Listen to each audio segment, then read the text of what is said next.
Shane here, GTC.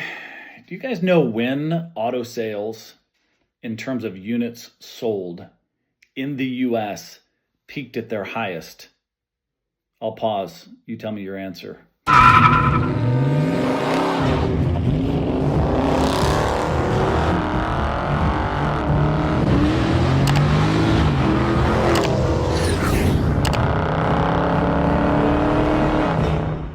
2 areas in our history. Since 1986, when auto sales were about 16 million a year, there was a quiescent period of about 14 years that we then peaked in 2000 at just over 17.4 million, and then back down, and then we didn't reach that peak again until 2016, when it was about 17.5 million vehicles sold.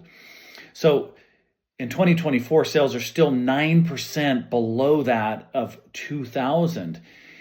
And it's interesting as the population grew by 20%. So this is not good statistics. You'd think that we'd be selling more vehicles. Let's break it down by manufacturer and then maybe talk a little bit about why this is going on. Basically, Stellantis spirals into catastrophe. GM, Toyota, and Ford and Honda rose, but far below their peaks in the past. Interestingly enough, Mazda in 2024 grew by about 16.5%. Their total units are still nowhere near GM's, but their brand is growing significantly. And then Hyundai and Kia, they set a record in 2024. So here's what's also interesting, and I'll throw this graph up, is the average transaction price of new vehicles. If you look at this particular graph, again, I'll put it up on the screen, it rose very predictably with inflation. In 2014, the average transaction price was around $34,000, and then it just sort of incrementally went up and down and up and down, but it grew like you would expect with inflation, right? So that in let me give you an example. In 2018, it was around $32,000, and then it went up to like $34,000. And then 2019, it was $34,000. And then look at this. 2020, it was about $35,000. And starting in 2020, there is a sharp and drastic incline in just 1 year. It went to 38, it went to 40, it went to 46, and it peaked in the year 2022 because of the pandemic to right around $47,000 from 30. That is an incredible increase. And so we've got major issues. So let's get into the biggest automakers in the US. So GM, number one. 2024 rose by 4.3%, selling 2.71 million vehicles. But this was down 12% from its peak in 2015. So although they're selling a lot of vehicles, they're still down. EV sales was up about 50.8% to a record of 114,400 vehicles, even though it killed the Bolt and the Bolt EUV in 2023. But they came out with a few new models since then. So their ICE vehicle sales only went up 2.9%, 2.59 million vehicles total. So if you remember that first number I gave you, 2.71 of the 2.71, 2.59 were still in internal combusted or combustible engines. And then in terms of total sales, they were at 4.2% from 2.9 a year early, but still they are not back to their 2015 level. So slowly climbing back up. That's GM. Toyota's number two. They Toyota and Lexus, its sister company, also run, or a parent company, rose 3.7% in 2023. They had 2.33 million vehicles. So they're selling strong, but this was down 7% from its peak in 2015. So cars kind of peaked in that 2015, 2016, like I mentioned previously. They just started selling EVs, and they kind of were late to the market. I think they were not quite sure why they hesitated on that.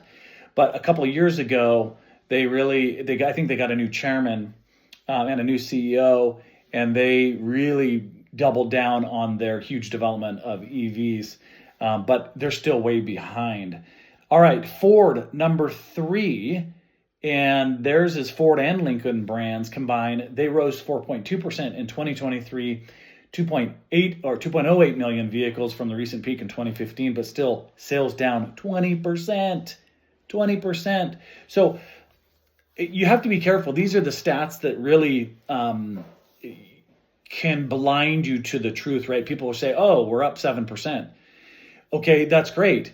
But why don't you look at year over year? And if this was your stocks and they're like, hey, we're up 7% from last year. Well, yeah, but you're down 30% overall. That's a little bit more helpful, right? Perspective wise. So all of these companies, although they're clawing their way back, we're still not seeing a bounce back to the 2015 levels. Number 4, Hyundai and Kia, and their combined sales went up by 3.1% in 2024. So again, 2024 was an uptick, and they sold 1.63 million vehicles. It's a lot. EV sales, they were up 53%. Again, 53%, selling only 101,000 vehicles of their total, right, which was 1.63 million vehicles. So, it's only 7% of their total sales, but they've got a pretty nice EV lineup, right? And they're trying to get a foothold in that market. All right, number 5, Honda, and they went up 8.8% in 2024, 1.42 million vehicles, down by 13% from its 2017 peak. And it basically in this article says Stellantis, in quotations, Stellantis collapse made room for Honda to move into the number 5 slot for the first time. So, and much like Toyota, Honda also was sort of late to the EV game. I think they kind of dropped the ball on what this article was referring to. All right, number 6, Stellantis. And this is just painful because FCA US sales, right? So that is their joint company or partnership with the Fiat.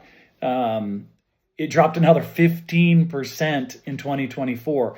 1.3 million vehicles from the recent peak in 2015. So overall, the sales from that time have collapsed 42%. It's catastrophic. I mean, the chart is just, it's just terrible. 42% since a peak in 2015. And yet they want to jump on a net zero DARE 2030 program, which is crazy. But they basically want to electrify everything in Europe and 50% in the US. Number 7 is Nissan.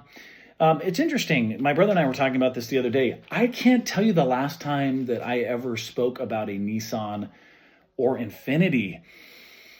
I feel like they've really dropped off the radar in terms of coming out with new innovative vehicles. I mean, I haven't even seen any on the Car and Driver or Edmunds review as, cars to look for in the future. I know they did have the Nissan Z that came out, and that was exciting for a lot of people. But other than that, not a whole lot. So theirs ticked up 2.3% in 2024 to just under a million vehicles, 924,000.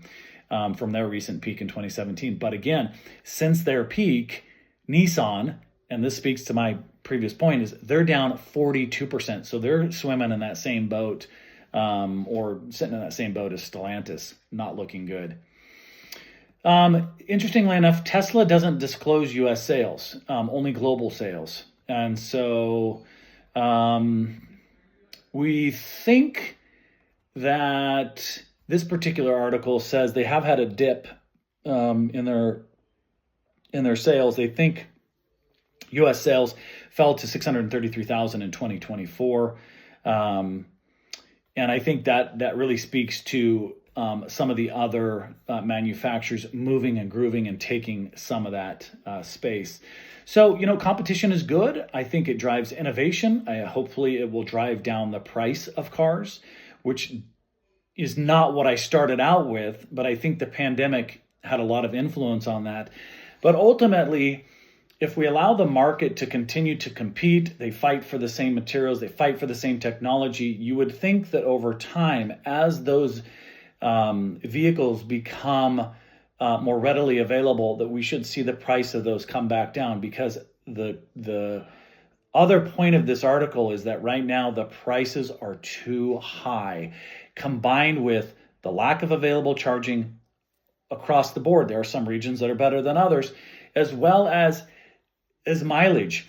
When you can go mile for mile, EV and ICE, where you can get a 350 mile range. I mean, I get in my Audi, I get a 360 mile range and a it's a turbo V6 with almost 400 horsepower. But yet you buy a similar priced vehicle EV and you're getting 250 or 255. Until they can match that range, improve accessibility to charging stations, and bring the price down, I don't know what's going to happen. But maybe all of these EV vehicles coming out will solve the problem. But hopefully you found this somewhat interesting. I like to follow automotive news, and maybe just having a little bit of a dialogue about this and breaking it down is good for you guys as well. All right, till next time, Shane, Guys Talking Cars. Take care.